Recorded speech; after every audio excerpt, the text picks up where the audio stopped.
Hello,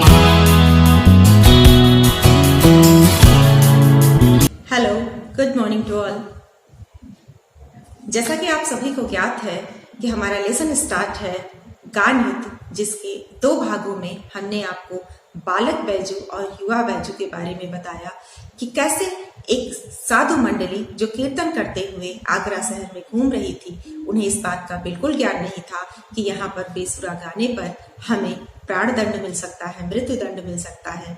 इसलिए वे कीर्तन करते हुए, भजन करते हुए अपनी ही धुन में मस्त गाते जा रहे थे। तानसेन के सैनिकों ने उन्हें पकड़ा और राज दरबार में प्रस्तुत किया, जहां वे तानसेन के शास्त्रीय गायन संबंधी प्रश्नों का उत्तर देने में असफल रहे और उन्हें मृत्युदंड प्राप्त हुआ। उसी मंडली का एक छोटा सा बालक बैजू इसलिए छोड़ दिया गया क्योंकि वह अबोध था, वह 10 वर्ष का बालक था। वह रोते बिलखते यह सूचना लेकर के अपने आश्रम में गया। आगरा से बहुत दूर वन में उसका आश्रम था।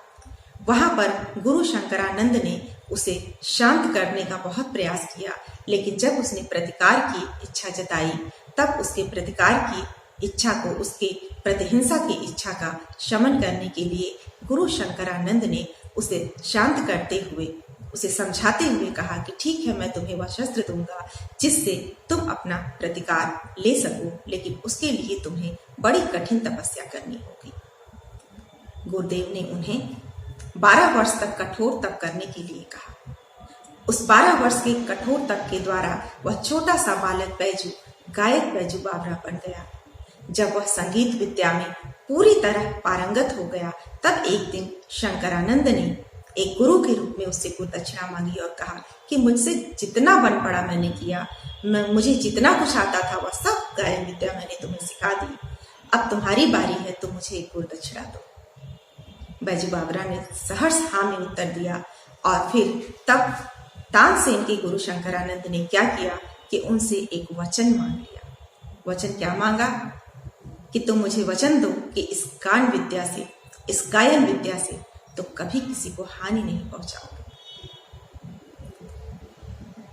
बैजू बावरा अपने गुरु के वचनों में प्रतिबद्ध हो चुका था, वचनबद्ध हो चुका था, इसलिए उसने वचन दिया कि हाँ गुरुदेव, मैं इस गायन विद्या से किसी को हानि नहीं पहुंचाऊंगा। लेकिन गुरु दक्षिणा देने के बाद उसके मन में जो प्रतिकार की भावना थी, जो इतने वर्षों से वह प्रतीक्षा कर रहा था कि तानसेन को हराएगा, उस इच्छा को वह दबा न सका। हिंसा तो वह कर नहीं सकता था और न बदला ले सकता था, लेकिन अपने पिता की मृत्यु का बदला लेने के लिए तानसेन को हराने की जो इच्छा थी, उसे लेकर वह आगरा शहर में आया।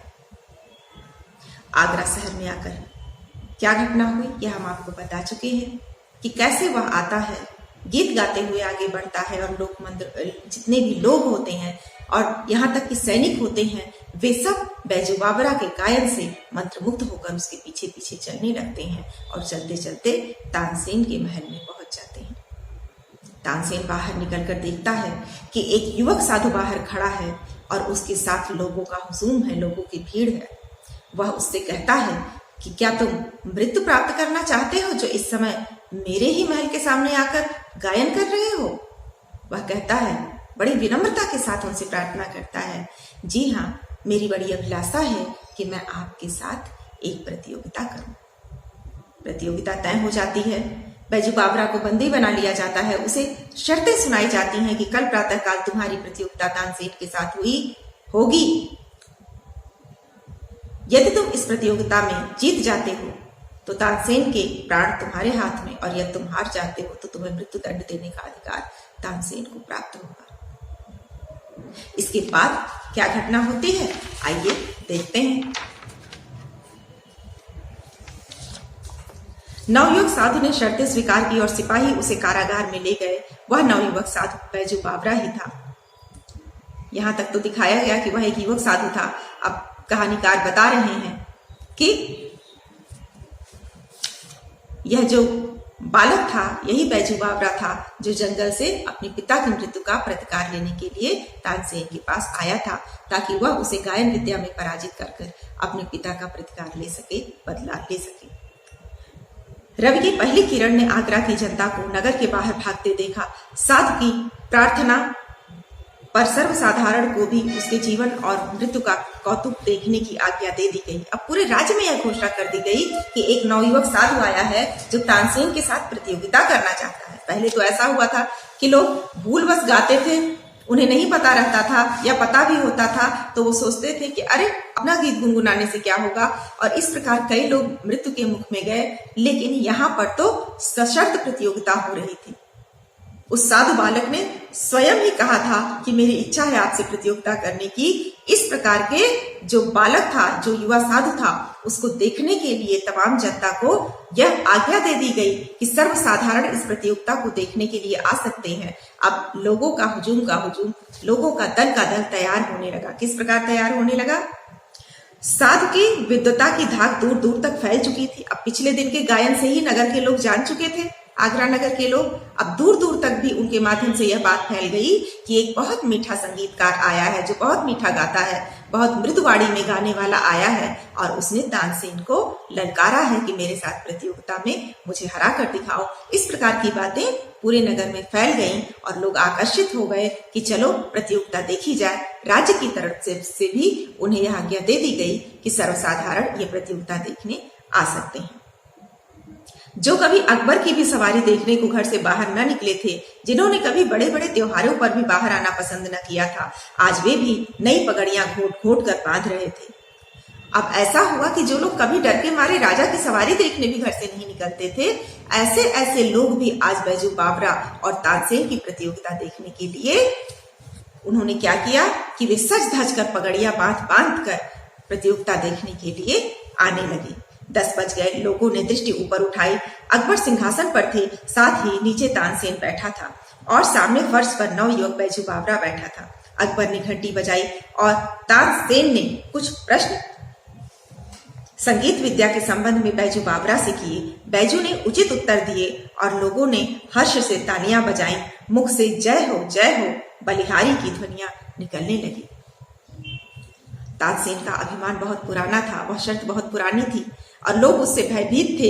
इसलिए जब यह गायन प्रतियोगिता हुई तो सब उसको देखने के लिए शामिल हुए, और जब प्रतियोगिता के प्रथम चरण में अकबर के घंटी बजाते ही प्रतियोगिता शुरू हो गई, तब बादशाह की आज्ञा के बाद सबसे पहले तानसेन ने बैजू बावरा से शास्त्रीय संगीत संबंधी कुछ प्रश्नों को किया, जिसका समुचित उत्तर बैजू बावरा ने दे दिया। अब लोगों के दिल खिल उठे कि चलो कोई तो है जो तानसेन के प्रश्नों का उत्तर देने में सक्षम है। वे बड़े प्रसन्न हुए और उन्होंने बैजू बावरा की जयकार करनी शुरू कर दी। जय हो बलिहारी हो के नारे लगाने शुरू कर दिए। बैजू बावरा ने सितार हाथ में लिया और जब उसके तारों को हिलाया तो जनता ब्रह्मानंद में डूब गई और वृक्षों के पत्ते निश्चल हो गए, वायु रुक गई और सुनने वाले मंत्रमुग्ध होकर सिर हिलाने लगे। बैजू बावरा की उंगलियां सितार पर दौड़ रही थीं। लोगों ने आश्चर्य से देखा कि हिरन छलांगे मारते हुए आए और बैजू बावरा के पास खड़े हो गए। बैजू बावरा तल्लीन होकर सितार बजाता रहा। लेखक सुदर्शन जी कह रहे हैं कि तब बैजू बावरा ने क्या किया, सितार पर संगीत की एक रागिनी छेड़ दी और उस रागिनी का यह प्रभाव पड़ा कि न केवल मनुष्य मंत्रमुग्ध हुए बल्कि पत्ते निश्चल हो गए, अर्थात पेड़ों के पत्ते रुक गए, वायु रुक गई। ऐसा लगा कि पूरी प्रकृति अपना हर कार्य छोड़कर सिर्फ और सिर्फ बैजू बावरा के संगीत में लीन होकर, उसी से मंत्रमुग्ध होकर, उसी में लीन रह जाना चाहती है। ऐसे में लोगों ने देखा कि मनुष्य तो क्या, पशु पक्षी भी उसकी वाणी से इतने आकर्षित हुए हैं कि पशु पक्षियों ने कलरव करना छोड़ दिया। सब मंत्रमुग्ध होकर सिर्फ और सिर्फ बैजू बावरा का संगीत सुन रहे थे और हिरन कुलाचे मारते हुए दौड़ते हुए आए और बैजू बावरा के सामने खड़े हो गए।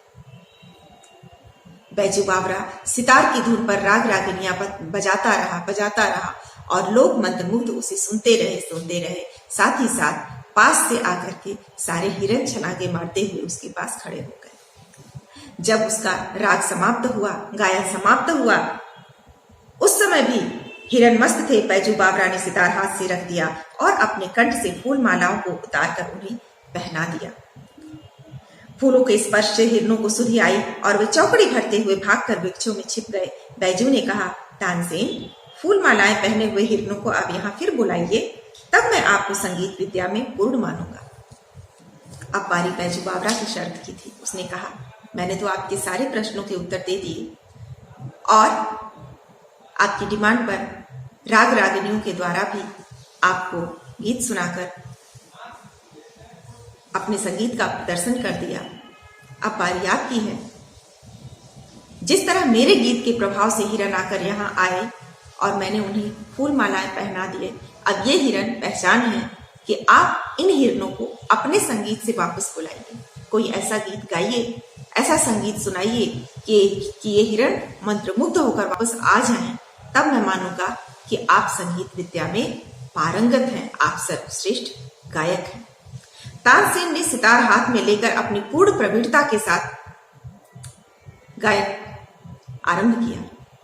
अब तानसेन ने क्या किया? वह पारंगत तो था ही, उसे अभिमान भी था। उसने बड़े अभिमान के साथ और बहुत ही आत्मविश्वास के साथ, अति आत्मविश्वास, उसने क्या किया?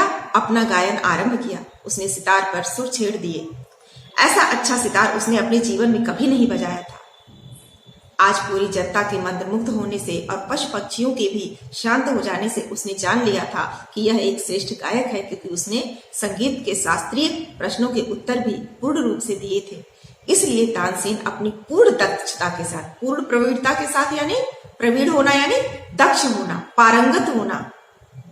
किसी भी विद्या में जब पूरी कुशलता आ जाती है तब उसे पारंगत होना कहते हैं। तो उसने अपनी पूरे कौशल के साथ, अपनी पूरी कुशलता के साथ गायन प्रारंभ किया। सितार पर नई धुन छेड़ दी। ऐसा अच्छा सितार उसने जीवन में कभी नहीं बजाया था। सितार के साथ वह स्वयं सितार बन गया और पसीना पसीना हो गया। इतनी अधिक ऊर्जा के साथ उसने गायन किया कि वह पसीने से तरबतर हो गया। बजाते बजाते बहुत समय बीत गया। उसकी उंगलियां दुखने लगी। बहुत चेष्टा करने पर भी जब कोई हिरन नहीं आया, तब तानसेन की आंखों के आगे मृत्यु नाचने लगी। वह पसीना पसीना हो गया और लज्जा से उसका मुखमंडल तमतमा उठा। वह खिसियाना होकर बोला, वे हिरन तो अकस्मात इधर से आ निकले थे, राग का प्रभाव थोड़े ही था। साहस है तो अब दोबारा बुलाओ। पर तानसेन तो तानसेन था, उसका अभिमान वहीं का वहीं था। एक पल को लगा, तानसेन जब हिरनों को नहीं बुला पाया तो एक पल को उसे क्या लगा कि ओह, कहीं मैं गायन विद्या में हार तो नहीं गया। हिरन तो मैं बुला नहीं पाया, अब तो यह मुझे शर्त के अनुसार मृत्युदंड ही देगा। और इससे वह कपकपा गया, उसे पसीने आ गए। लेकिन उसने अपने अभिमान के कारण अपने अंदर से हार को नहीं माना, उल्टा बैजू बावरा को फिर से उसने एक नया चैलेंज किया। उसने क्या कहा कि वे स्वाभाविक रूप से हिरन तो इधर उधर कुलाचे मारते ही हैं, वे यूं ही आ गए होंगे अकस्मात। अकस्मात यानी अचानक, वे यूं ही अचानक घूमते हुए आ गए होंगे। यह कोई तुम्हारे राग विद्या का प्रभाव थोड़े ही है। बड़े अभिमान के साथ उसने क्या कहा कि यह कोई तुम्हारी राग विद्या का प्रभाव थोड़े ही है जो वे हिरन आ गए थे। अवश्य ही वे यूं ही आ गए हैं। और इस प्रकार उसने क्या कहा कि यदि तुम्हारे संगीत विद्या में कोई गुण है तो जरा तुम ही फिर से बुलाकर दिखाओ। उसने उल्टा तानसेन के सामने उन हिरनों को वापस बुलाने की शर्त रख दी। बैजू बावरा मुस्कुराया और धीरे से बोला, बहुत अच्छा। बैजू बावरा कहाँ हार मानने वाला था। वह तो निश्चय करके आया था कि आज हर हाल में मैं तानसेन को पराजित करूंगा, क्योंकि वह अपने गायन विद्या से नुकसान तो नहीं कर सकता था, पर पराजित करके श्रेष्ठता तो सिद्ध कर सकता था। तो इसलिए उसने बहुत अच्छा कहकर फिर से सितार पकड़ लिया। एक बार फिर संगीत की लहरी वायुमंडल में लहराने लगी और फिर सुनने वाले संगीत सागर की तरंगों में डूबने लगे। इतना मधुर संगीत कि उसकी तरंगों में सब लोग फिर से झूमने लगे। हिरन बैजू बावरा के पास फिर से आए, वे ही हिरन जिनकी ग्रीवाओं में फूल मालाएं पड़ी हुई थी और जो रात की सुरीली ध्वनि के आकर्षण से आ गए थे। बैजू बावरा ने मालाएं उतार ली और हिरन कूदते हुए लोप हो गए। अब क्या हुआ कि इतना संगीत सुनकर फिर से वे सारे हिरन कुलाचे मारते हुए बैजू बावरा के पास आ गए। वे सारे हिरन जिनकी ग्रीवाओं में, ग्रीवा यानी कंठ, गला, तो जिनके गले में उन्होंने अपने फूलों के हार उतार कर पहना दिए थे, उन्होंने क्या किया कि जब वे फिर से पास आए, जिनकी ग्रीवाओं में फूल मालाएं पड़ी हुई थी, जो रात की सुरीली ध्वनि के कारण आकर्षण से आ गए थे, बैजू बावरा ने मालाएं उतार ली और हिरन कूदते कूदते लुप्त हो गए। बैजू बावरा ने वो फूल मालाएं उतार करके यह सिद्ध कर दिया कि उनकी राग में इतनी शक्ति है, उनकी वाणी में इतनी शक्ति है, उनके संगीत में इतनी शक्ति है कि वे मनुष्य तो क्या पशु पक्षियों को भी आकर्षित कर सकते हैं। और इस प्रकार वही फूल मालाएं राजा के सम्मुख, जनता के सम्मुख उतारकर पूरी सभा में उन्होंने सिद्ध कर दिया कि उनका गायन तानसेन से कहीं अधिक श्रेष्ठ है, क्योंकि तानसेन ने अपने पूरे प्रयास के बाद भी वे उन हिरणों को बुला पाने में असफल रहे थे। अकबर का तानसेन के साथ अगाध प्रेम था। जब उसकी मृत्यु निकट देखी तो कंठ भर आया, लेकिन क्या करते। बादशाह अकबर उन शर्तों में बंधे हुए थे जो शर्त उन्होंने स्वयं रखी थी कि यदि तानसेन जीता तो तुम्हें मृत्युदंड मिलेगा और यदि तुम जीते तो तानसेन के प्राण तुम्हारे हाथ में। यह बात उन्होंने स्वयं कही थी, इसलिए वे अपनी बात से मुकर नहीं सकते थे। अब जब उन्होंने देखा कि तानसेन की मृत्यु निकट है तो उनका गला रुंध गया, भर आया। वे बहुत स्नेह करते थे तानसेन से। तानसेन उनके श्रेष्ठ गवैये थे, पर क्या करें, वे वचन से बद्ध थे। वे विवश होकर उठे और संक्षेप में निर्णय सुनाया, बैजू बावरा की विजय और तानसेन की पराजय। उन्होंने कुछ और कहा ही नहीं, सिर्फ अपने फैसले में एक बात कही कि बैजू बावरा की विजय और तानसेन की पराजय। तानसेन कांपता हुआ आगे बढ़ा, वह जिसने स्वयं किसी को मृत्यु के घाट उतारते हुए दया नहीं की थी, उस समय दया के लिए प्रार्थना करने लगा। बैजू बावरा ने कहा, जहांपना, मुझे प्राण लेने की इच्छा नहीं है। आप इस निष्ठुर नियम को हटा दीजिए कि जो आगरा की सीमाओं के अंदर गाएगा, यदि तानसेन से हार गया तो मरवा दिया जाएगा। बैजू बावरा अपने गुरु के वचन से बद्ध था कि किसी को नुकसान नहीं पहुंचाऊंगा, इसलिए उसने बड़ी ही विनम्रता के साथ बादशाह अकबर से प्रार्थना की कि हे महाराज, मुझे कोई इच्छा नहीं है कि मैं किसी को प्राण दंड दूं। मेरी बस इतनी अभिलाषा है कि आप इस निष्ठुर नियम को, निष्ठुर यानी कठिन नियम को जिसमें कोई दया भाव नहीं, इसको समाप्त कर दिया जाए।